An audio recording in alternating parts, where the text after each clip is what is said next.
त्वमहिनः पिता वसु त्वं माता शतक्रतु बभूवित अधाते सुम्नमीमहि असतु मा सद्गमय तमसु मा ज्योतिर्गमय मृत्योर्मा अमृतं गमय मानव रे मानव जप ले प्रभु का नाम की तेरी नाव पड़ी मझधार मानो रे मानो जप ले प्रभु का नाम की तेरी जीवन नैया डगमग डोले बीच भंवर में ले हिचकोले जीवन नैया डगमग डोले बीच भंवर में ले हिचकोले एक बार तो प्रभु का होले रे जब ले प्रभु निराकार की तेरी नाव बड़ी मझधार मान रे मानव जप ले प्रभु का नाम की तेरी काम क्रोध मद लोभ मोह का मन को है लगता सुंदर जोगा काम क्रोध मद लोभ मोह का मन को है लगता सुंदर जोगा पर खामत जाना इनसे धोखा हो तज दे मन से कुटिल विचार की तेरी नाव पड़ी मझधार मानो रे मानो जप ले प्रभु का नाम की तेरी ओम शांति शांति शांति।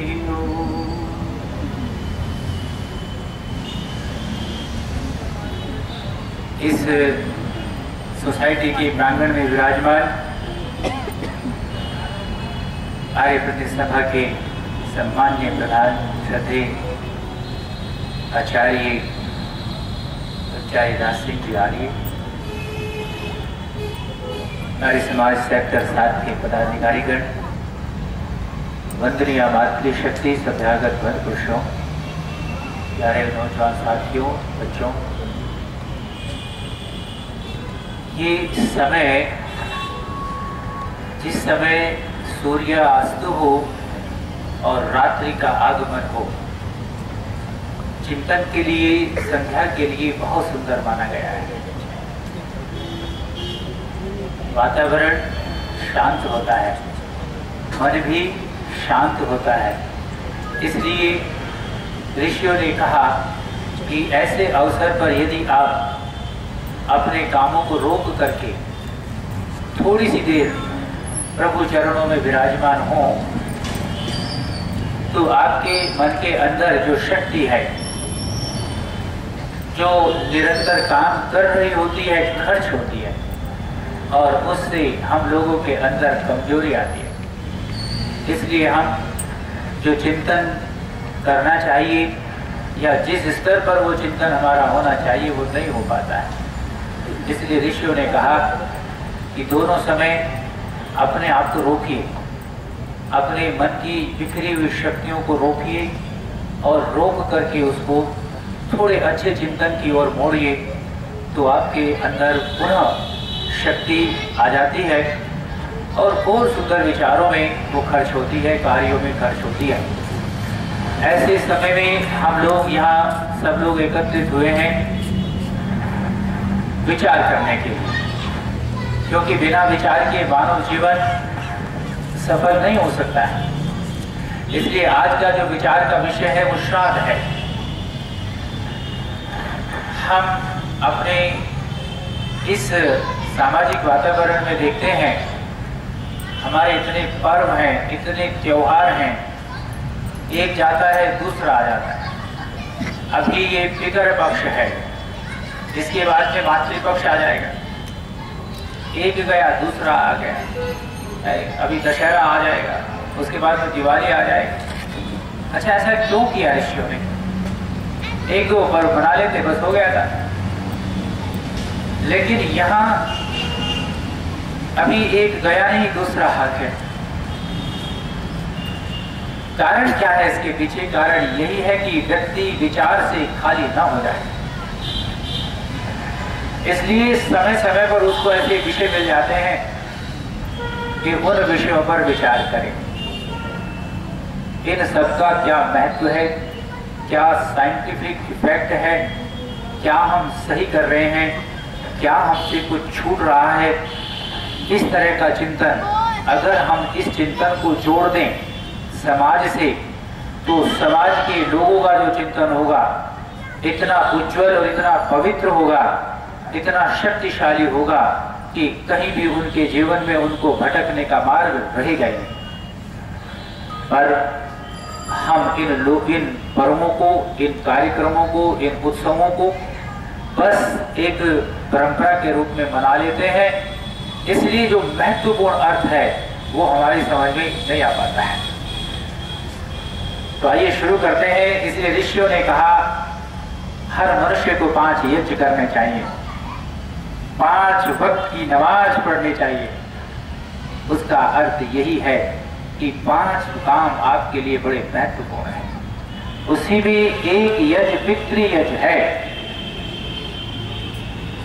जिसका अर्थ महर्षि दयानंद तर्पण और श्राद्ध करते हैं। और उस तर्पण के माध्यम से, उस श्राद्ध के माध्यम से एक बहुत बड़े प्रश्न का समाधान करते हैं। क्या कहते हैं? मैं पितृन तर्पयत, मेरे इन पितरों को तृप्त करो। किसे कहते हैं? पितर कौन है?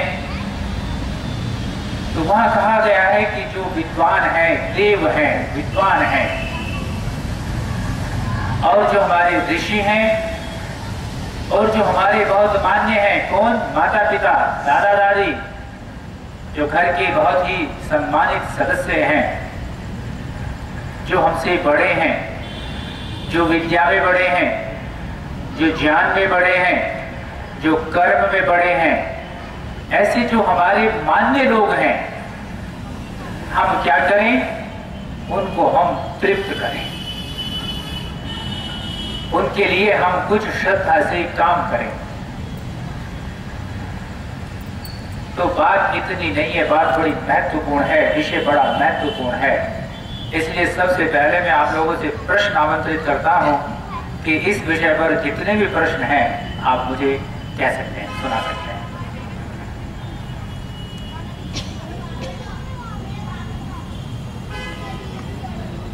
बोलिए, जो भी आपको शंका है, जो भी आपके मन में कोई ऐसी बात है आपको समझ में नहीं आ रही है, आप पूछिए, नहीं तो फिर मैं अपनी बात कहना शुरू करता हूँ आगे। ठीक है, मैं अपनी बात को कहता हूँ, उसके बाद में जब आपके मन में कुछ प्रश्न उठे तो आप तुरंत हाथ खड़ा करके बीच में मुझे रोक करके पूछ सकते हैं। देखो, इस जो हमारा जीवन है ये पवित्र होना चाहिए, और एक मंत्र के माध्यम से हमें कहा गया है, जात वेदा मुनि ही मां, जात वेदा वो परमपिता परमात्मा हमको पवित्र करता है और हमारी बुद्धियों को, हमारे मन को पवित्र करता है। तो कहा, हे विद्वानों, जात वेदा परंतु मां, मुझे पवित्र करो। जैसे परमपिता परमात्मा विद्वानों को, ऋषियों को पवित्र करता है, तो वैसे ही वो सब लोग मिल करके हमको पवित्र करें। तो यहाँ ये बहुत सुंदर वातावरण बनता है कि हमें कोई पवित्र करे। अगर हमारा जीवन अपवित्र है, कहीं से कुछ मैल है जीवन में, या अधूरापन है, या कहीं कोई बात हमको समझ में नहीं आती है, तो ऐसे अधूरेपन को लेकर के, ऐसे अपवित्रता को लेकर के, मैलेपन को लेकर के जीवन में आनंद नहीं आता है। इसलिए ऋषियों ने कहा, पवित्र हो जाओ, पवित्र करो, पवित्र बनो। तो इस नियम को ही आगे बढ़ाया गया, तो कैसे पवित्र हो। यहाँ तो इतना वैमनस्य है पिता और पुत्र के बीच में, इतना विरोध है, छोटों और बड़ों के बीच में इतना विरोध है। उस विरोध के चलते क्या हम अपने बड़ों को तृप्त कर सकते हैं? प्रश्न ये भी है। तृप्त से अभिप्राय आपका समझ, तृप्त समझ रहे, तृप्त किसे कहते हैं? संतुष्ट करना। तृप्त का अभिप्राय सेटिस्फाई करना। क्या करना? हम अपने बड़ों को संतुष्ट कर दें, सबसे पहला काम। बिना किसी क्रिश्चियन मार्ग के, बिना किसी इधर उधर की बात करे, तो एक कर्तव्य बनाया किनका? हम लोगों का क्या काम है कि हम सबसे पहले अपने बड़ों को, विद्वानों को, आचार्यों को क्या करें? तृप्त कर दें। और तृप्त भी किससे करें? तृप्त भी उससे करें जो दुनिया के सबसे अच्छे स्वादिष्ट रस हैं, शरबत हैं, पेय पदार्थ हैं, वो सब उनको दें संतुष्ट करने के लिए। और जितने भी पौष्टिक भोजन हो सकते हैं, जितने भी रोग नाशक भोजन हो सकते हैं, वो सब उनकी सेवा में प्रस्तुत करें। और तीसरी बात यही है कि जितने भी अच्छे वस्त्र हो सकते हैं वो उनको दें, भोजन भी दें, वस्त्र भी दें, और इसके पश्चात में सेवा भी करें। पर यहाँ फिर वही प्रश्न आता है, पुत्र कहता है मेरे लिए किया ही क्या? बेटे का जो प्रश्न है, मेरे लिए किया ही क्या? तो जब प्रश्न ये आता है कि मेरे लिए किया ही कहा, तो फिर सम्मान या तर्पण कहां से होगा? इसलिए ऋषि इन सारी बातों को समझते थे, और समझते हुए उन्होंने एक सुंदर वातावरण तैयार किया कि आप पहले उंगली नहीं उठा सकते। मैंने एक परिवार को देखा, हाईली क्वालिफाइड बच्चा, अभी उसका विवाह हुआ है, लव मैरिज हुई है, और किसी बात को लेकर के माता पिता से वैमनस्य हो गया, और इतना बड़ा कि वो छोड़ करके घर को, बच्चा अपनी पत्नी को लेकर के चला गया। ये माता पिता क्या समझते हैं अपने आप को? यही सब कुछ जानते हैं, जिन्हीं को सब कुछ पता है, हमें कुछ नहीं पता है। हम भी पढ़े लिखे हैं, अब हम भी बड़े हो गए हैं, इसलिए अब हमारी भी बात सुनी जानी चाहिए। बच्चा गुस्से में भरा हुआ है, कारण से उधर मेरा आना जाना हुआ, तो मैंने एक बात पूछी बच्चे से। मैंने कहा, बेटे एक बात बताओ क्या तुम्हारे से कभी कोई गलती नहीं होती? कहती गलती तो सभी से होती है। तो जब गलती सबसे होती है तो फिर हम उस व्यक्ति की तरफ उंगली कैसे उठा सकते हैं कि तुमने गलती की? मैं तभी अपनी उंगली दूसरों की तरफ कर सकता हूं जब मैं गलती स्वयं ना करता हूं। और यदि मैं भी गलती करता हूं, गलती मुझसे भी होती है, तो फिर मैं दूसरों की तरफ उंगली नहीं उठा सकता। बात बच्चे को समझ में आई। क्या पिता ही गलती कर सकता है, पुत्र नहीं कर सकता है? गलती किसी से भी होना संभव है। इसलिए सत्याग्रह प्रकाश ने, महर्षि दयानंद ने बहुत गजब की बात कही है। ध्यान से हम लोग उनको पढ़ा करें। महर्षि ये कहते हैं कि माता पिता को बचपन में ही अपने बच्चों को ये समझा देना चाहिए क्या, कि कुछ तो हमारे जीवन में अच्छी बातें हैं और कुछ हमारे जीवन में खराब बातें भी हैं। इसलिए तुम हमारी अच्छी बातें ही स्वीकार करना, खराब बातों को छोड़ देना। यान्यस्माकं सुचरितानि तानि प्रोपास्यानि नोत्राणि। जो हमारे अच्छे चरित्र हैं उसको तो स्वीकार कर लेना, लेकिन यदि कोई गलत बात है उसको छोड़ देना। लेकिन अच्छी बात तो स्वीकार कम होती है और गलत बातों पर उंगलियां ज्यादा उठती हैं। ये जो वैमनस्य, ये जो विरोधाभास आज परिवारों में है, इसने घर के आनंद को, घर के समृद्धि को, सुख को चूकना-चूर कर दिया है। और एक बात और मैं कहना चाहूंगा कि यहाँ विरोध अधिक हो गया है, नेगेटिविटी अधिक हो गई है, दोष अधिक देखे जाते हैं, कमियां अधिक देखी जाती हैं, और उसका ऐसा अभ्यास हो गया कि गुण तो दिखाई नहीं देते, गुण नहीं दिखाई देते हैं। और दोष जब दिखाई देते हैं, जब व्यक्ति कमी देखेगा, दोष देखेगा, वो व्यक्ति कभी भी जीवन में संतुष्ट नहीं हो सकता, उसको कभी संतोष नहीं आ सकता है। इसलिए जब मैंने उस बच्चे को ये बात समझाई तो बच्चे के अंदर जो बहुत बड़ा गुस्सा भरा हुआ था वो शांत हुआ और उसको लगने लगा कि मैंने गलती की।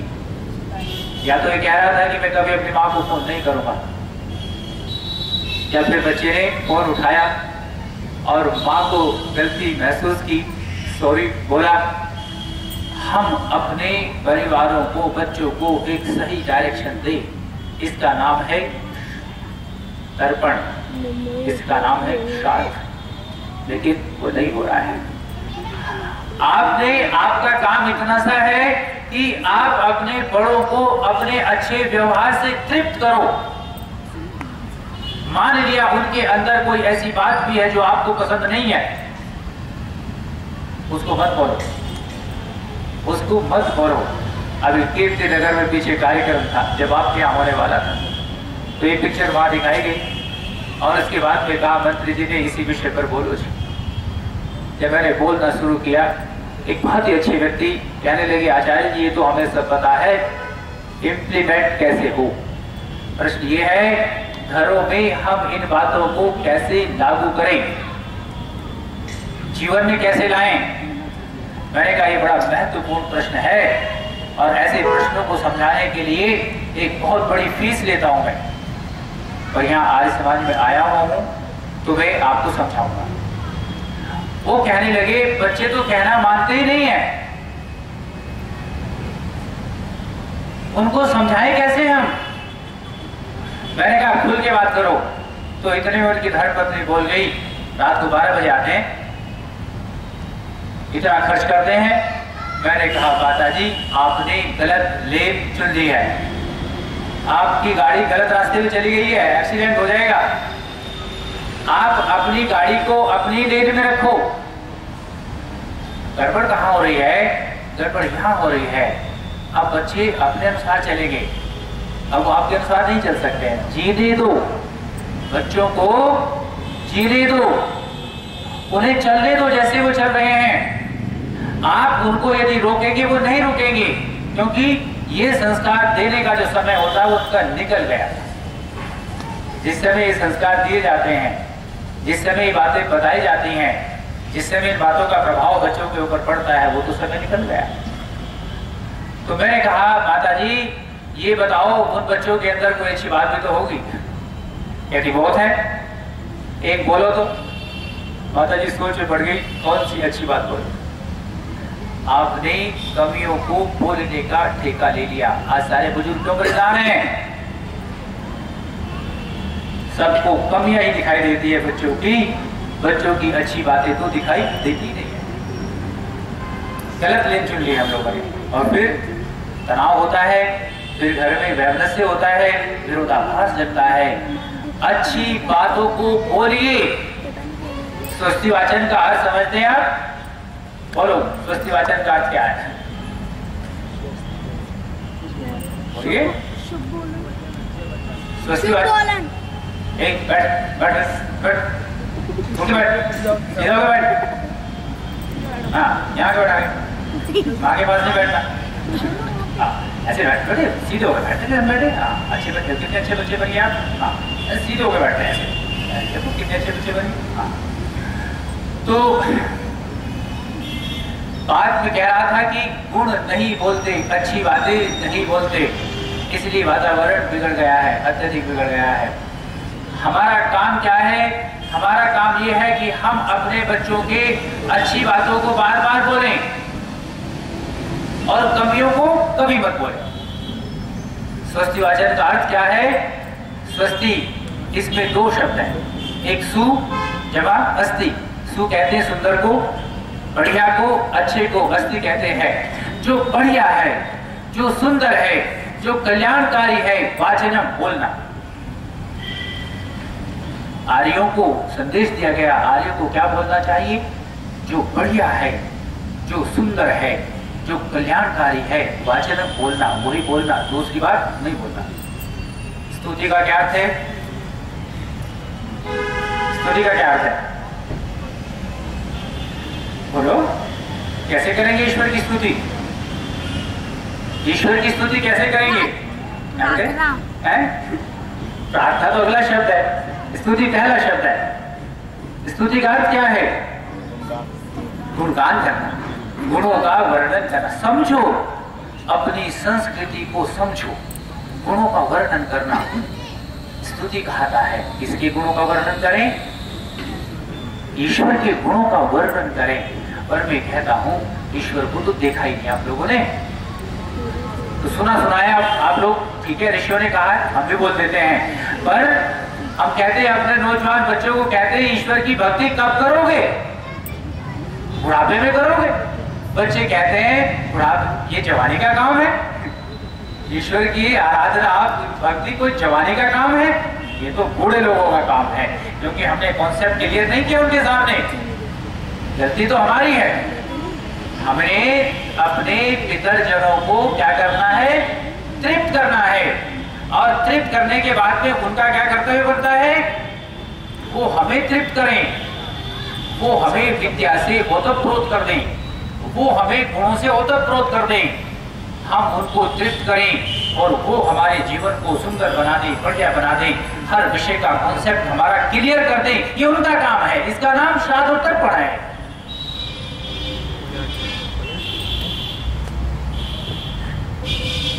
वो क्या करें? वो हमें समझाएं। क्या समझाएं? अब हम बच्चों को कहते हैं, हमारी एक बार सुना, कॉन्सेप्ट ही क्लियर नहीं हुआ। अब सुनिए, आज एक कॉन्सेप्ट क्लियर होगा आपका। आपने ईश्वर को नहीं देखा, इसलिए मन से, दिल से उसके गुणों का वर्णन नहीं कर सकते आप। और आपने माँ को तो देखा है, माँ को देखा है? आ जाइए, माँ बताओ, इतने सारे बच्चे बैठे, कोई कभी माँ को धन्यवाद बोलता है? मैंने नहीं देखा। अब बोलते हैं? कब बोलते हैं? रोज खाना खाने के बाद। खाना खाने के बाद, पहले नहीं? खाना खाने से पहले बोलना चाहिए। क्यों बोलना चाहिए? 1 घंटा खड़े होकर के माँ ने भोजन बनाया है। आप कभी 5 मिनट खड़े होकर पानी गर्म करके चाय बना के दीजिए ना माँ को। हाँ, देता हूँ। देते हैं? बहुत अच्छी बात है। तो माँ जल्दी से बूढ़ी हो जाती है, पति जवान बना रहता है। क्यों? ये तो गरम गरम खाता है। और माँ बनाती बात थक जाती है, स्वाद गया, भोजन भी ठंडा, कुछ गर्म, कुछ बचा, कुछ नहीं बचा, और उसी को वो प्रसाद मान करके खा लेते हैं। पर घर का कोई व्यक्ति कहता है अब तू बैठ गरम गरम खा ना। हम अपने बच्चों को एक शब्द तो सिखाएं, धन्यवाद माँ, कितना अच्छा भोजन आपने बनाया है, आपने मेरे लिए भोजन बनाया, इसलिए आपका धन्यवाद। बोलो निकलता है कभी पिता को धन्यवाद शब्द निकला नहीं। अगर आप अपने पिता के लिए एक शब्द धन्यवाद का निकाल दिया आपने तो आपकी भक्ति हो गई।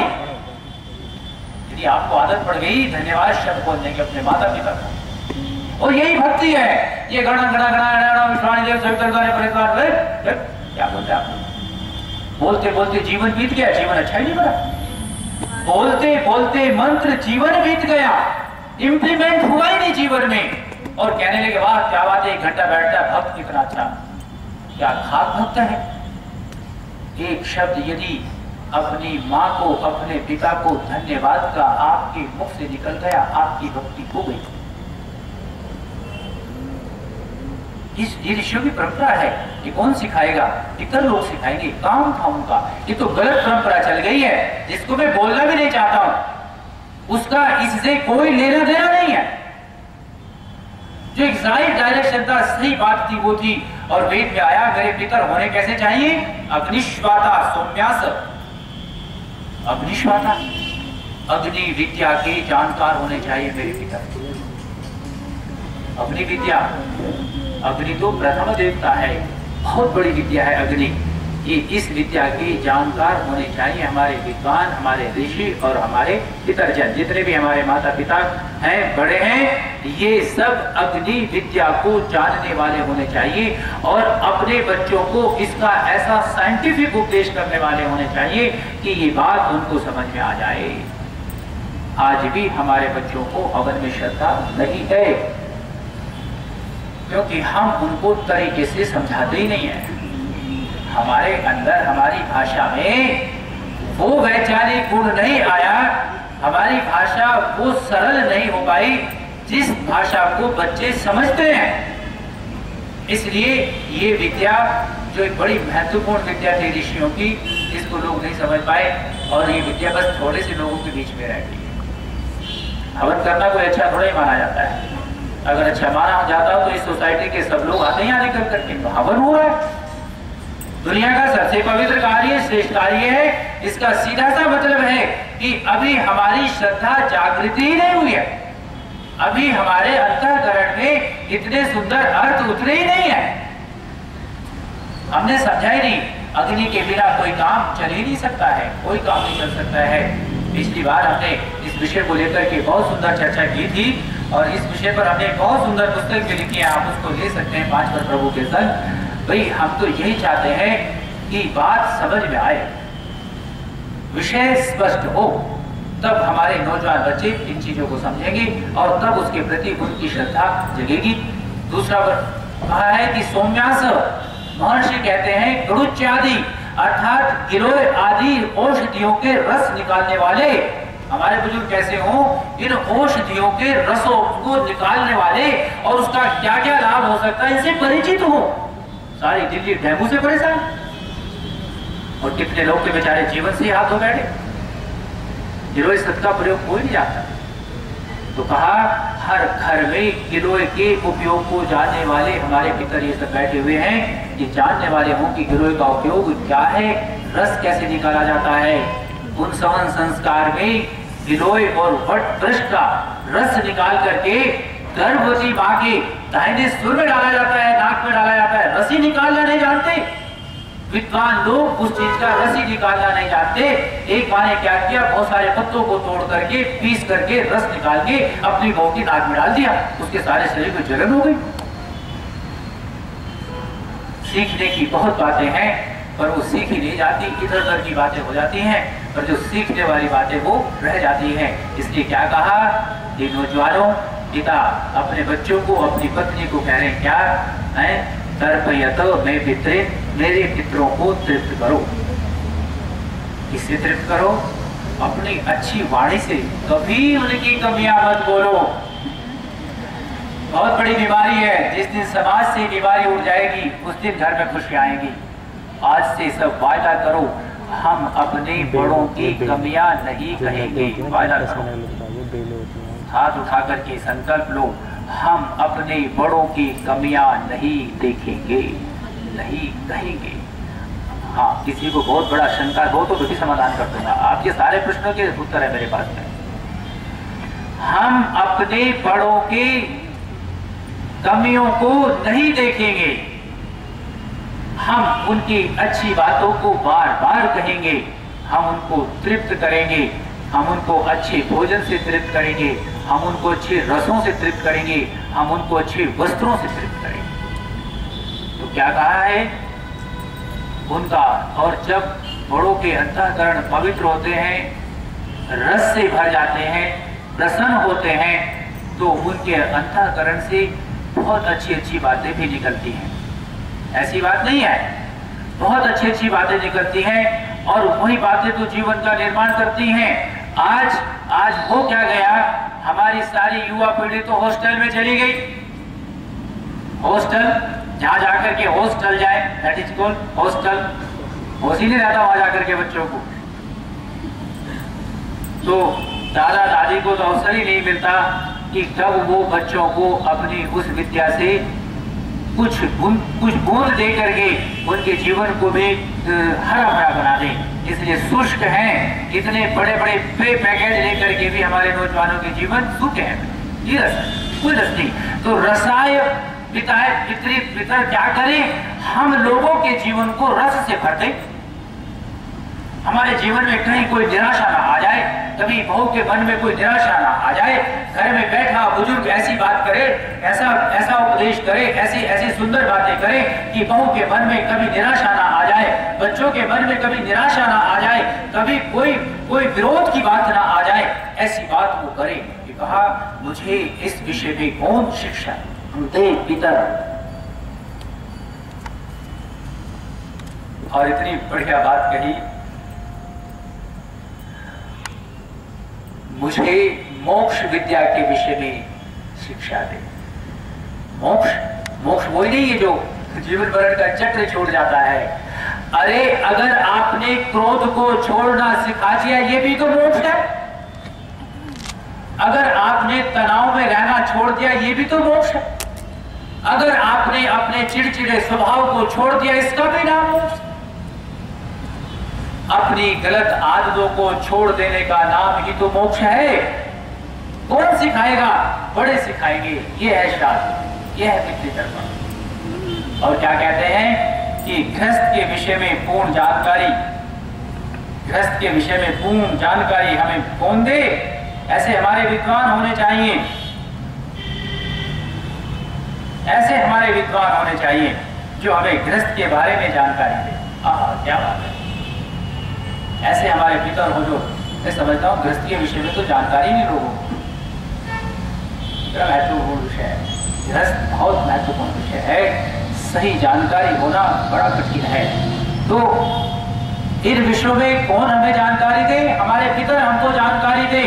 और गुणों को कैसे ग्रहण किया जाता है, अवगुणों को कैसे छोड़ा जाता है, इस विषय में भी हमको जानकारी दे। इतने सारे विषय हैं कि जो हमारे पितर हमको जानकारी दे।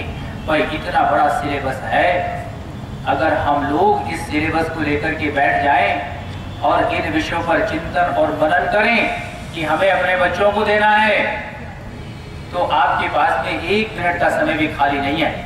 जितनी भी आपकी आयु है, उस आयु में 1 सेकंड का समय आपके पास में खाली नहीं है। इतना काम है, पर हम समझें तब। अगर हम समझेंगे तभी तो उस काम को करने के लिए आगे आएंगे। अन्यथा देखो, जीवन eat drink and be very नहीं है। खाओ पियो और बीमार हो जाओ, इसका नाम जीवन नहीं है। जीवन, आपने अपने जीवन से क्या किसी को कुछ थोड़ा सा लाभ दिया? आपका जीवन कहीं किसी तरह से उपयोग में आया? क्या कभी आपने बच्चों को कोई अच्छी बात बताई हो, पति पत्नी को कोई अच्छी बात बताई हो, किसी के जीवन को आपने तनाव से, परेशानी से, कष्टों से, दुखों से निकाल करके सुख की ओर लाया हो? कोई ऐसा जीवन में काम हो आपके? उपयोग हो, आपके जीवन का कुछ उपयोग हो। खाओ पियो बीमार हो जाओ, ये जीवन नहीं है। इसलिए अगर इनका इस पर्व का जो पितर पक्ष है, जिसमें लोग कोई सामान खरीदना छोड़ देता है, कोई काम करना बंद कर देता है, इससे इसका कोई लेना देना नहीं है। ये 15 दिन ऐसे थे कि पितरों के विशेष उपदेश हो, घर घर में उपदेश हो, और वो बच्चों को सारी जानकारी, मतलब एक ऐसा सप्ताह, एक ऐसा अर्धमास, हम एक पक्ष ऐसा चुन लें कि जहां हर घर में पितरों के द्वारा उपदेश दिया जा रहा हो, बच्चों को समझाया जा रहा हो और उनको तृप्त किया जा रहा हो, बच्चे उनको तृप्त करें और उनके अंतःकरण से आशीर्वाद निकले और उनके मनों से बहुत सुंदर सुंदर विचार निकले, तो घरों में सुख शांति आएगी। स्वर्ग बनाने का सुंदर कार्यक्रम है पितृपक्ष, जिसे हम लोग श्राद्ध कह करके छोड़ देते हैं। कोई प्रश्न हो तो आप पूछ सकते हैं, समय हो गया है।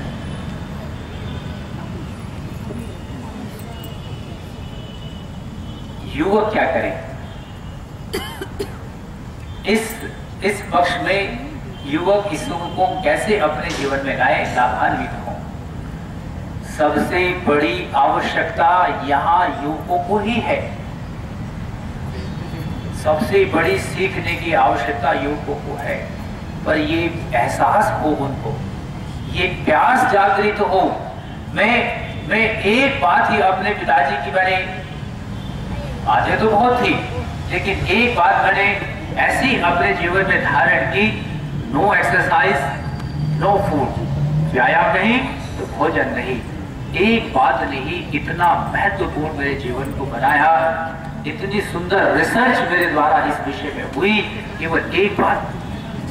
तो ऐसे युवकों को इतनी आवश्यकता है, पर ये एहसास कौन कराए कि युवकों को कितनी, तुम्हारा जीवन कितना महत्वपूर्ण है, लेकिन तुम्हें तो कुछ आता ही नहीं है। तुम सोचते हो साइंस पढ़ लिए, तुम सोचते हो तुम सीए बन गए, तुम डॉक्टर बन गए, तो महत्वपूर्ण नहीं है। महत्वपूर्ण तो जीवन जीने की शिक्षा है। जिस जीवन जीने की शिक्षा से वंचित है आज का युवक, तो इस पर्व को यदि हम इस रूप में मनाया जाए और प्रतिदिन कहीं ना कहीं कार्यक्रम, प्रतिदिन उपदेश, प्रतिदिन, तो जाकर के हम सार्थक बनाएंगे अपने जीवन को।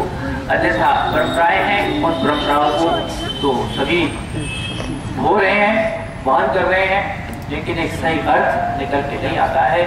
तो हम अपने मित्रों को बिना कोई क्वेश्चन करें, बिना कोई विरोध करें, तृप्त करें और उनसे अपने जीवन को पवित्र करने की प्रार्थना करें। मैं यही पर आज जब इस विषय में बात की जाती है,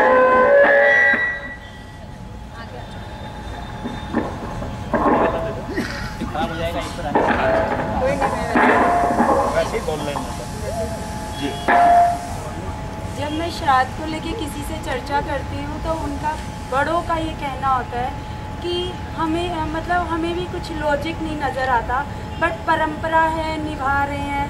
हम तो अपने माता पिता का करते हैं, नहीं करें तो पता नहीं, ये डर लगता है। तो आप ये बताइए कि बड़ों का क्या फर्ज है कि जो खुद ये मानते हुए भी बॉन्ड के उनको कर रहे हैं, तो अपने बच्चों को क्या शिक्षा दे कि कम से कम वो तो ना करें, कि वो डर अपने बच्चों के मन से निकालें, वरना तो ये डर वाली प्रथा चलती है, इसका बहाना लेके ये परंपरा चलती रहेगी। ऐसे कार्यक्रम आयोजित होने जाए, जैसे कार्यक्रम अब जिन लोगों को पता चला है तो वो आगे सोच विचार करेंगे कि हम जो इसका महत्वपूर्ण अर्थ है उसको स्वीकार करें, अविद्या अंधकार में ना फंसे। तो मैंने कहा बड़ों का ये काम है, पर बड़ों को कभी बैठे, कोई सभा ऐसी बने, उसमें बैठे, विचार करें, चिंतन करें, तभी वो अपने बच्चों को समझा पाएंगे। नहीं तो अविद्या का अंधकार तो दुर्पम दुर्राटा है, इतना अधिक फैला हुआ है, बहुत अधिक फैला हुआ है, कॉन्सेप्ट तो क्लियर ही नहीं है। ये तो मैं अपने पूरे जीवन में फर्स्ट टाइम साथ में बोला हूँ, अपने 15 साल के करियर में अब बोला हूँ, क्योंकि मुझे फुर्सत ही नहीं मिली इस विषय बोलने की। और जब मैंने विशेष चिंतन किया, ग्रंथों को उठाकर ऋषियों के, तो मैं इस निष्कर्ष पर पहुंचा कि विद्वानों, माता पिता का ये कर्तव्य है कि वो बच्चों को सही रास्ता दिखाएं, और बच्चों का कर्तव्य है कि उनको तृप्त करें। इतनी सी बात है। अभी उल्टे रास्ते पे चल रहे हैं तो इनको तो धीरे धीरे समाप्त किया जा सकता है, इतना आसान नहीं है। हैबिट्स आर हार्ड, आदतें बहुत कठिनता से जाती हैं, आदतें इतनी आसानी से नहीं जाती, पर प्रयास रहना चाहिए, होता जाएगा।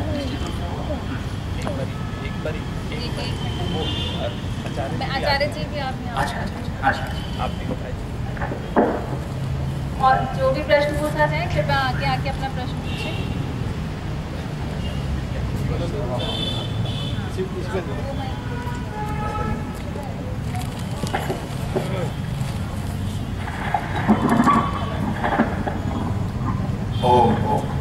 Hello hello. देखिए, मैं भूमिका ना बनाता हुआ सीधी सीधी बात करूँगा, समय कम है। आज का विषय बहुत अच्छा विषय है और सभी युवा लोग बैठे हैं। श्राद्ध क्या है? आजकल ये साल में 15 दिन आते हैं श्राद्ध के। इन दिनों में जो होता है वो एक बार मैं संकेत कर देता हूँ और उसमें भूल क्या है उसको समझाने, फिर आप प्रश्न करेंगे तो आपको अच्छा लगेगा। असल में ये जो 15 दिन के श्राद्धों की परंपरा रही है वो बड़ी वैज्ञानिक रही है, वो खत्म हो गई। आवाज साफ आ रही है? पीछे हो जाओ, बिना माइक के बोलो, बिना माइक के बोलो, ज़्यादा हाँ जी, आवाज आ रही है?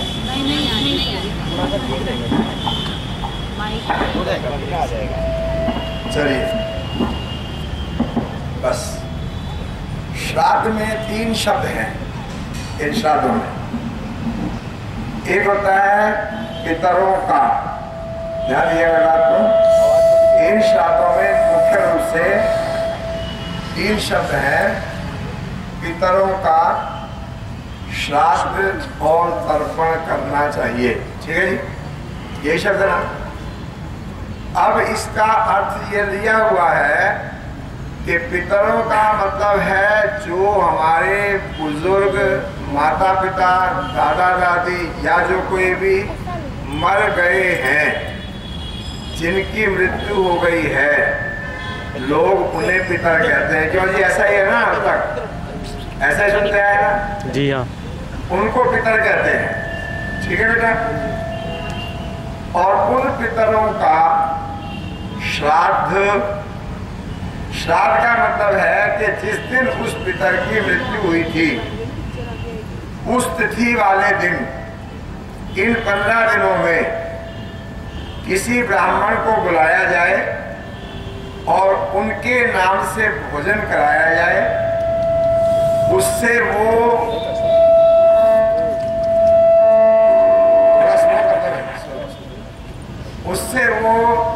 उनको तृप्त करते हैं।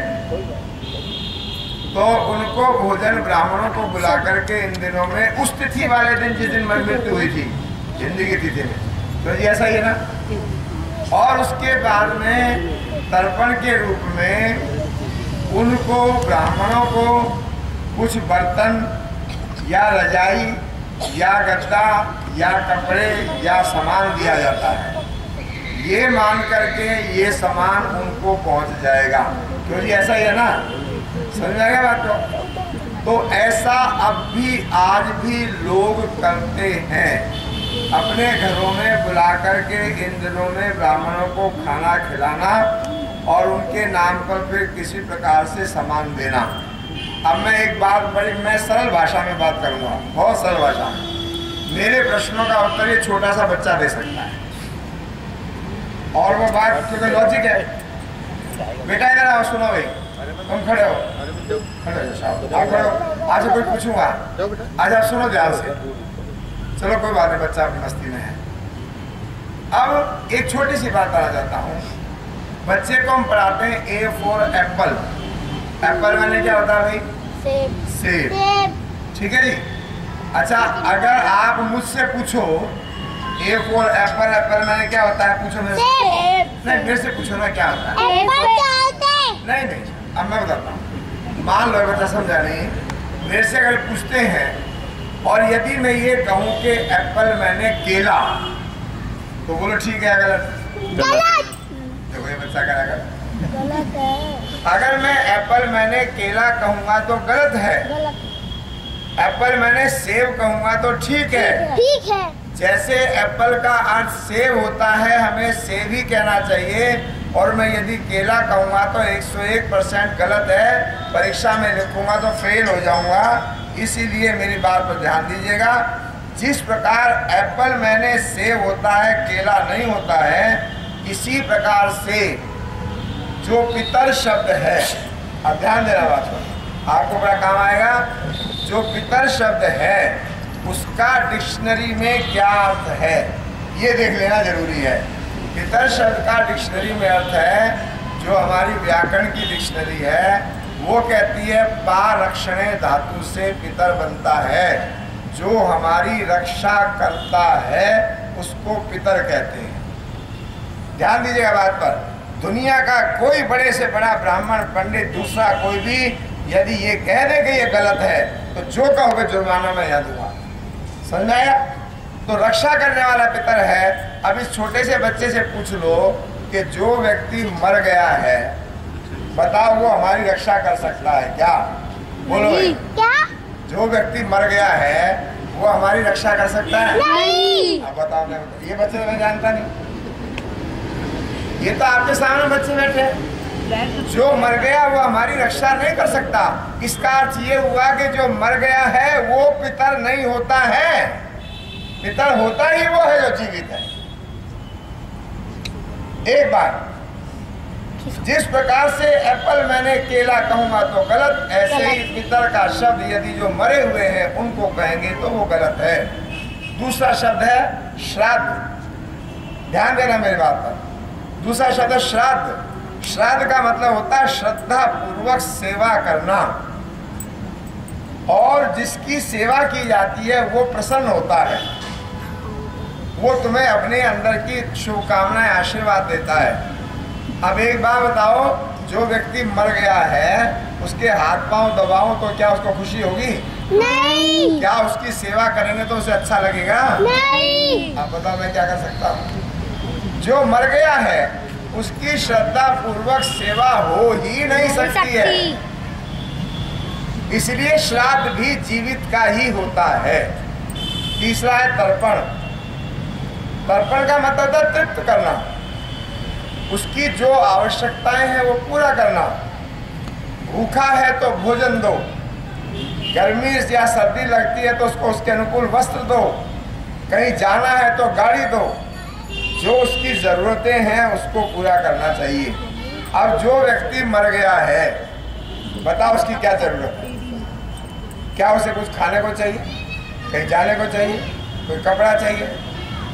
जो मर गया है उसकी तृप्त नहीं होता है। तो ये जो तीन शब्द हैं श्राद्ध के अंदर, ये तीनों शब्द ही जीवित के लिए हैं, मरे हुए के लिए हो ही नहीं सकते। भी नहीं कह रहा हूं मैं, संशय नहीं है मुझे, निश्चय है। आप सारे पढ़े लिखे हो, बुद्धिजीवी हो, विचार करो। जिस दिन व्यक्ति की मृत्यु हो जाती है उस दिन हम एक दिन भी अपने घर में रखते हैं क्या? कोई नहीं रखता। क्यों? क्योंकि उसमें से प्राण निकल गए हैं, आत्मा निकल गई है। अच्छा, प्राण निकल जाने के बाद में वो शरीर ही नहीं खाता। अब आगे चलते हैं। पहला सवाल ये है कि जो साल में एक दिन जिसकी मृत्यु हुई और तुम उस तिथि पर ये काम करते हो, ये होता है कृष्ण पक्ष के दिन। अगर मृत्यु हुई हो शुक्ल पक्ष के दिनों में तो कैसे करोगे? शुक्ल पक्ष में होते नहीं यहाँ, तो उनके शुक्ल पक्ष में क्या किया आपने? क्या? एक दो। नंबर दो, मैं एक सवाल करता हूँ, जो लोग इन श्राद्धों के दिनों में अपने उन बुजुर्गों के नाम पर भोजन कराते हैं, इसका मतलब उनको परमात्मा का विश्वास नहीं है। क्यों? तो जब दूसरी बात, एक बात बताओ, पहली बात तो जब अगला जन्म हो गया है, क्योंकि मरने के बाद अगला जन्म मानते हो कि नहीं मानते हो? जब अगला जन्म हो गया है तो अगला जब जन्म हो जाता है वो अपने कर्मानुसार जहाँ पैदा होता है वहाँ पर उसको भोजन मिलता है कि नहीं मिलता? आप अपने घर में पैदा हो, ये बच्चा आपके घर में पैदा है, इसको भोजन मिलता है।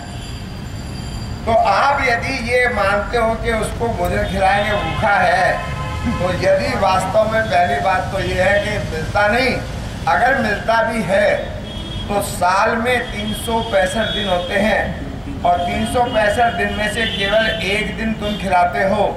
अगर तुम सच में श्रद्धा है, तुम्हारे उनके प्रति प्रेम है, तो 12 महीने खिलाना चाहिए था। साल में एक दिन खिलाओगे तो 364 दिन तो भूखा मर के तड़प तड़प के मर जाएगा। ये कौन सी श्रद्धा है? बताइएगा। खिलाना है तो रोज खिलाते हुए, इसका मतलब तो ये मानते नहीं। और दूसरी बात, सवाल एक प्रश्न करना